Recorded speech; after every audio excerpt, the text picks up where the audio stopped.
I'll say this right now, but I really cannot stand social media sometimes. I have seen so many negative comments about Cam Ward's performance last night, talking about he's got a long ways to go, he's not him, could he, like, it's just some overreaction. I know it's a lot of smoke and just like, but people who think that Cam Ward had a bad performance last night just because he went 2 for 7 for 42 yards are people who either A, don't know nothing about football, or B, just simply don't watch it and just look at stats. Let's break down his performance last night and why I think Cam Ward had a really good night and he was failed by a couple bad drops. So on this one right here, keep your eyes on rookie wide receiver Alec Iomanner. He's going to be having a deep drag across the field. Cam Ward's going to take this snap inside the pocket. Right tackle ends up washing his guy inside as he takes an inside pass rush. Ward escapes the pocket to the right, extends this play, and then finds Alec Iomanner on the run and places this ball exactly where it needs to be to where Alec can then take it up the sidelines and have a big productive play. Watch it from the end zone copy. Take this snap. Pass rush is inside, so now he extends this play and moves to the outside to greener grass.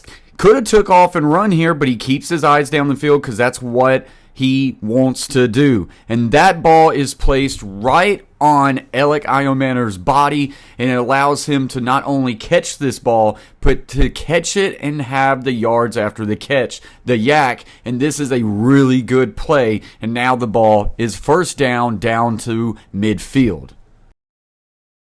Okay, so on this next play, I don't know what else you want from quarterback Cam Ward. He puts a beautiful touch pass on this play right here. Watch wide receiver Van Jefferson. He's going to run what we call a dagger route deep across the field. You're going to have some runoff routes on the top of the screen.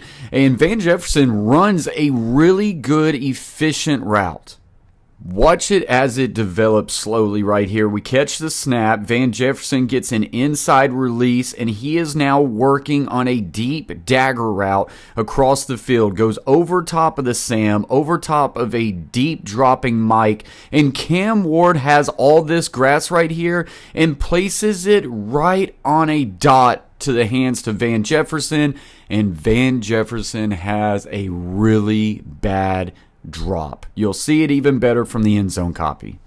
Takes the snap. First off, really good props to this Tennessee Titans offensive line. They are really seeing some good improvements. This is a great pocket for quarterback Cam Ward. Cam Ward steps up, throws this ball up and over defenders, and this ball is placed where it's either a him or nobody ball. If you are going to nitpick this pass and talk about, well, it's just a little bit on his fingertips, got to be a little bit lower, just get out of here. Get out of here. Because in that route, Van Jefferson looked like at the split second misread the pass and then just did not come away with it. And sometimes you're just not going to get the completion. But, like, to say that Cam Ward had a bad night and you're talking, and anybody wants to talk about this play, this was a beautiful ball placed where his receiver could get it over 3 defenders, not in harm's way. It's a really good pass by Cam Ward. On this next one right here, 3rd and long, he looks to his rookie wide receiver, Chimere DK, out of the University of Florida. You'll see it even better from the end zone copy. 2 defenders there, but he throws it to the sticks, and I think he places this ball exactly where it has to be low and away and because of the defenders, but it gives them an opportunity to make a tough catch and pick up the sticks for the first down. See it from the end zone copy right here. He places this ball away and inside from number 40, and he gives DK an opportunity. Watch as it develops. He gets his eyes to the right. He knows he's got a middle field sit route by DK. He throws this ball now inside away from number 40, and we just have a slight miss. I understand. The ball's low. The ball's a little bit away. Would have been a really good catch by DK if he was able to get there, but it can't be inside. It can't be high. It can't be behind. The ball's placed where it has to be, and you're just trying to pick up the sticks right there. Maybe he missed a flat route opportunity to the field, but as far as this ball's concerned, He had to put it where he had to put it. Okay, so on this one right here, Alec Iomanner, the rookie wide receiver from Stanford, goes in motion, and he's going to be running a corner route here, and this is where Cam Ward goes with the football. Get a good play action fake. He gets a deep safety over top. They run it off with a go route on the outside. That corner now squats, but Cam Ward puts this ball outside in a really good placement, and I think you'll see it from the end zone copy. There's a little bit of a hook here by the defender, and it makes it to where Alec is not able to get two hands on this football. Now, let me freeze it right here and say, I'm really not trying to be a fanboy right here. Listen, 2 of 7 wasn't the most efficient night. They're going to have to be more efficient if they're wanting to win football games. But the narrative out there that just Cam Ward had a terrible night, it's just simply not true. Watch the film and understand a little bit of football. Guys, if you're enjoying this film breakdown, do me one favor, hit that subscribe button. Join this community. It's free. We're going to be having a lot more film breakdowns going forward as the NFL season's kicking off, and so is college football. All right, so get the snap. A little bit of play action fake right here. Cam Ward does a good job setting his feet, getting his hips around, shoulders are square, drives this ball deep and away outside because that corner is squatting inside. There's a little bit of a hook there. Only one hand on the defender. There is no call for pass interference here, but the ball is placed where it has to be.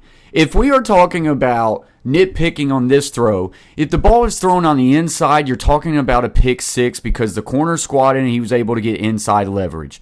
You have to place these balls in tight window throws. That's a big boy NFL throw, and it had to be where it was at.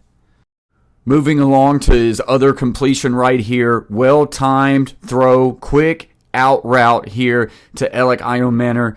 Catch, and he's able to turn upfield and get a few extra yards. Really good job of just kind of staying ahead of the sticks and throwing passes on time. This pass was actually thrown to Bryce Oliver, not Alec Iomanner. But like I say, once again, the ball's out quick and efficient and on time. Good completion. Okay, so on this next one right here, Alec Iomanner is in the slot, going to run a nice, easy fade route, and that is exactly where Cam Ward wants to go because it's a single highest safety. He knows he's got grass to the outside. Does a good job, once again, putting this ball to the outside. If it's inside and high, the safety is able to get over top and make a play. But once again, he puts this ball where it has to be put, and it's just incompletion. I think there's contact to be made. Could have been a pass interference call. You don't get it all the time, but this ball's placed where it needs to be. And sometimes when you're taking vertical shots, you just don't make the play. But you're either getting a pass interference or you're loosening up the defense and you're taking those opportunities. Little faded to the outside, but there is contact. Doesn't look to me like Alec is able to get even two hands up to be able to track this ball. Unfortunately, the Titans don't get the call. I'm not saying you have to always get these calls. Sometimes you do, sometimes you don't. But if this ball is placed on the inside, the defender has inside leverage, and you also have a safety coming over top. The ball is placed, faded into the sidelines on the outside shoulder for Alec to be able to make an adjustment over the shoulder. And gets contact here, ref says incomplete, no pass interference, whatever. But the ball is placed where Cam Ward needs to put it. You guys can let me know what you think. I just think the narrative out there to talk about that Cam Ward just had a terrible night last night is what are you trying to do? Are you really just trying to just ruin a rookie from 2 weeks into the preseason? What, are you just looking for clicks? Are you looking for narratives? You want people I don't know. I don't understand it, but it's been multiple media outlets. You're going to miss throws. And not everything is going to be efficient. They're going to have to find ways to get more completions and things like that. But when I watched last night's game, Cam Ward did not put any ball in harm's way. He had one against the Tampa Bay Buccaneers. He did not do it in this game. Put the ball where it was needed to be. Didn't come away with every completion. Didn't get any calls last night. You live, you learn, you continue to move on. Let's don't have a narrative out there that Cam Ward sucked because I don't agree with it. Let me know what you guys think in the comments section below. As always, stay humble, stay kind. Peace.